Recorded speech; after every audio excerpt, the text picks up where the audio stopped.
どうあれ E aí, gente, tranquilo? No vídeo de hoje vamos falar sobre um assunto um pouco mais viril, um pouco mais sério. Vamos falar sobre um blog que era atualizado toda semana, misteriosamente. Vamos falar sobre um site que, quando você entrava em uma URL específica, te levava para um portão para o inferno, teoricamente. Vamos falar sobre um episódio amaldiçoado do seu desenho favorito. Mas não é só isso. Tem também, pior de todos, jogos de RPG Maker. Porque agora a gente não vai falar de filmezinho, não vamos falar de Taylor Swift, não. Esse vídeo nós vamos falar sobre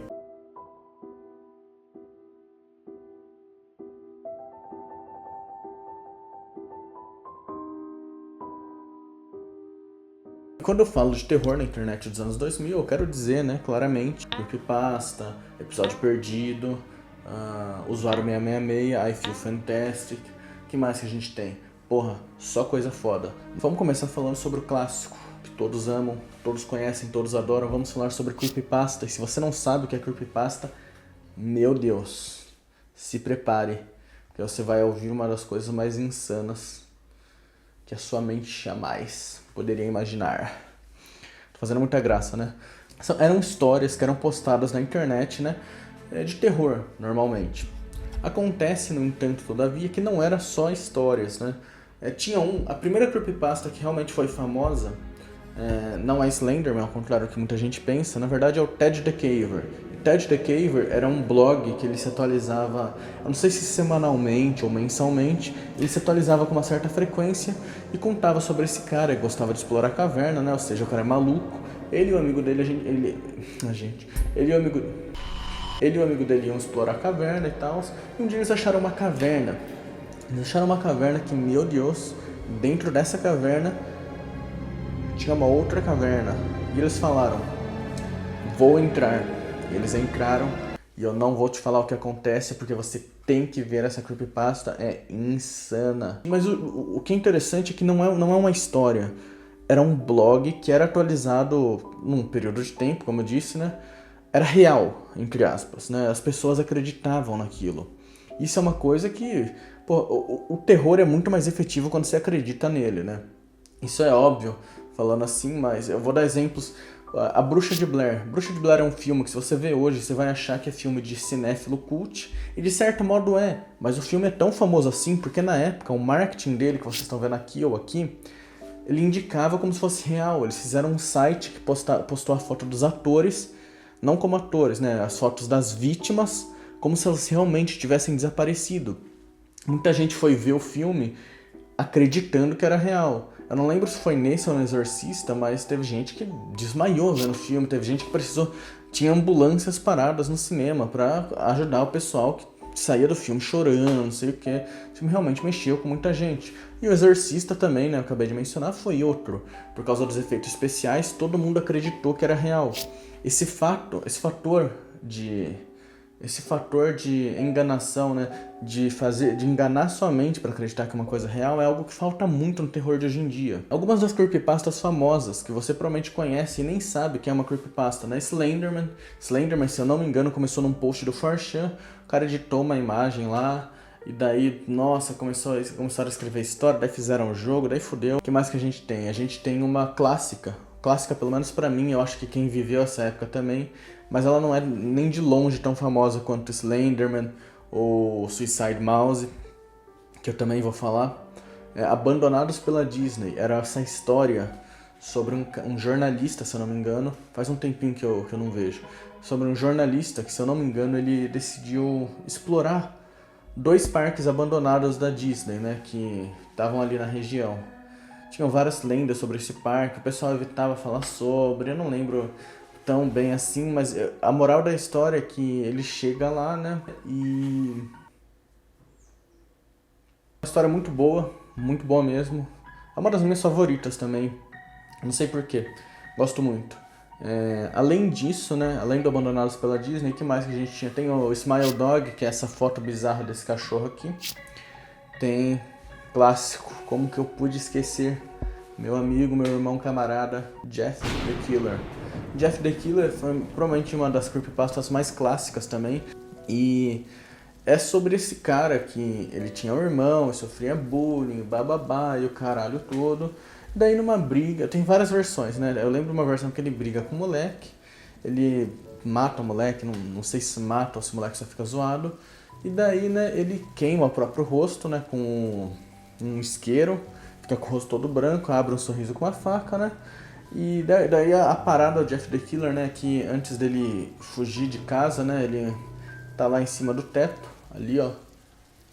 Ele está lá em cima do teto, olhando pro seu irmão, que eu esqueci o nome, mas ele era muito amigo do irmão, teoricamente. Ele olha pro seu irmão e ele fala: vá dormir. O pequeno Lore, quando ouviu essa história, cagou nas calças, ficou com muito medo mesmo. É uma boa história, uma clássica. Não sei se é bem escrita, mas com certeza se você gosta de creepypasta ou já gostou, você já se assombrou, já ficou várias noites sem dormir por causa desse fela da puta aqui. É foda. Mas é muito maneiro. Gosto muito dessa também. Uma parada muito específica que tinha nessa época do terror da internet eram os canais do YouTube sobre terror, que funcionavam de um jeito um pouquinho diferente. Hoje em dia, os melhores exemplos que eu penso, né, são canais como o Semideus, tem o Nexpo, que tem essa forma meio de documentário. Quase todos os vídeos parecem que são icebergs ou listas. Eu não tenho nenhum problema com isso, na verdade eu adoro isso, mas antigamente era meio diferente, porque era um vídeo inteiro dedicado para uma creepypasta, para uma história de um episódio perdido. E tinham vários canais pequenos que entravam nisso e acabavam dando certo. Era uma comunidade muito aberta, qualquer um podia entrar. Tinha um canal que eu gostava muito, o Tyrant Gamer, que ele especificamente falava sobre creepypastas de jogos, né? Ele fez o clássico do Ben Drowned, né? Não fez, né? Ele falou do clássico Ben Drowned, que é aquela creepypasta de Zelda. Que é bem complexa, na verdade, é bem longa. Eu lembro que era uma das creepypastas mais longas que tinha. Um dia eu tava jogando Rust antigo, tava fugindo de um cara, ele tava gritando na minha orelha e eu tava ouvindo essa creepypasta de fundo. Lindas memórias do canal do Lore. Lindo. Caneta permanente. Disse que podia ficar com um jogo de graça e que pertencer a um garoto que não... De qualquer forma, tem vários gêneros de creepypasta e um dos meus favoritos são os episódios perdidos. Os episódios perdidos são realmente o que o nome diz que são, né? Episódios que foram perdidos.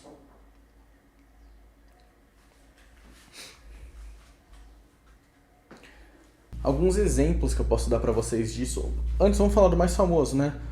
O Red Mist, né? Névoa Vermelha, o suicídio do Lula Molusco. Hoje em dia deve ter até versão dublada disso, tão famoso que ficou, não duvido. Enfim, eu sei que virou até oficial, entre aspas, né? Tem um episódio de Bob Esponja que eles fazem referência a isso, é muito foda. Mas era sobre um episódio de Bob Esponja que eu não lembro se passou uma vez na TV ou se o cara achou uma fita, não lembro exatamente como que funciona. O cara acha essa fita, ele acha esse episódio bizarro de Bob Esponja, que é todo bizarro, realmente, não tem como descrever de outro jeito. E daí no final do episódio aparece esse Lula Molusco com olho vermelho e ele, né, faz o que o título do episódio diz. Clássico, muito querido no coração dos jovens. Quando se trata de episódios perdidos, famosos, eu não tenho tantos exemplos, porque eu acho que eles não eram tão famosos assim. Praticamente todo desenho que saía um episódio perdido. Fora esse, eu não me lembro de nenhum muito específico mesmo, não. Realmente tinham muitos episódios perdidos e é difícil lembrar, assim, se você falar um desenho, com certeza tem um episódio perdido sobre esse desenho. Tinha também... Falando então sobre episódios perdidos, né, runs perdidas, jogos perdidos, tem o Pokémon Snow on Mount Silver, né? Essa daí também é uma das minhas creepypastas favoritas. Eu lembro que tem aquela... Eu sei que nessa creepypasta tem envolve Lavender Town também, mas não é sobre Lavender Town. Daí o cara atravessa lá, ele buga e atravessa a pedra, daí... Ele acha o coletor Belial. O coletor Belial, você sabe o que é coletor Belial? O coletor de almas. Fiquei muito chateado, fiquei com medo, fiquei assustado, pois achei que o joguinho de GBA, eu não tinha um GBA, ia sair da casa do Tyrant Gamer vir até a minha e me matar.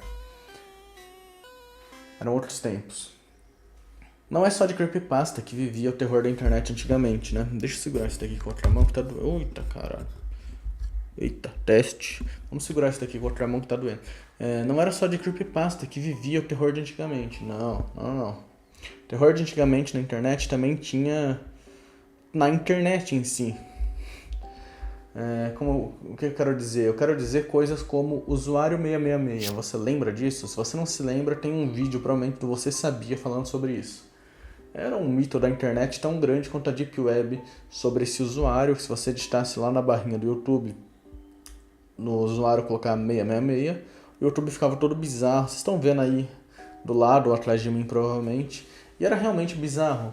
Eu tinha muito medo. Até hoje eu não consigo ver esses vídeos. Eu não sei como eu vou colocar esses vídeos aqui, porque eu tenho medo de assistir. Provavelmente o corte vai ficar bizarro, porque eu não vou assistir essa porra. Eu tenho medo. Tenho 22 anos e tenho medo do usuário 666, mesmo sabendo que ele é falso. Coisas como... Esse daí eu descobri recentemente, mas na época era bem famoso também, pelo que eu sei. É o Dining Room Where There's Nothing. A sala de jantar onde não há nada, né? Que é assim... Eu vou deixar tocar aqui, ó. Aqui, ó, que legal. Esse daí eu vi recentemente. Eu vi, na verdade, no final do ano passado e eu fiquei com medo também. Agora, um que assombra muita gente, né? É o I Feel Fantastic. I Feel Fantastic, se você não sabe, é um vídeo maldito. É um vídeo sobre essa porra desse robô. Esse robô cantando uma música falando I Feel Fantastic. Eu não ligo se ela se sente fantástica, eu não ligo se ela se sente bem, eu não ligo qual que é a lore por trás disso, ainda é bizarro, ainda me dá medo, eu odeio esse vídeo. Bizarro. Tem também o... Nossa, esse daqui eu não vou assistir nem fudendo, esse daqui, nossa, se eu caguei na... Nossa, esse daqui...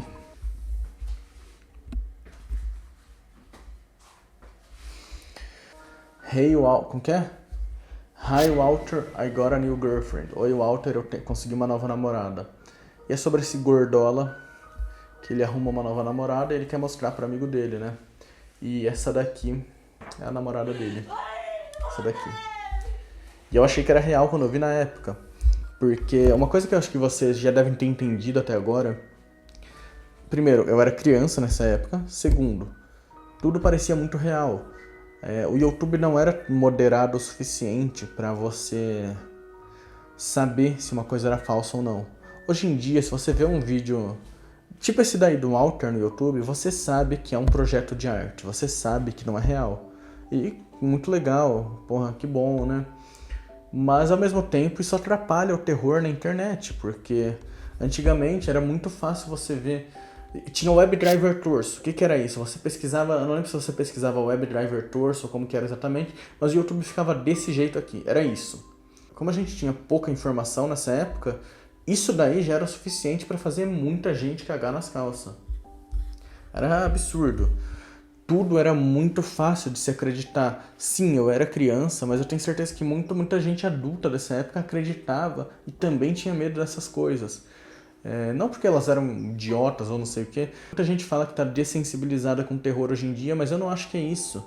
É que o terror hoje em dia é o tempo todo lembrado pra gente que é falso. Falando num ponto de vista de saúde mental é ótimo, mas realmente atrapalha a mídia do terror. Atrapalha o jeito que o terror nos afeta.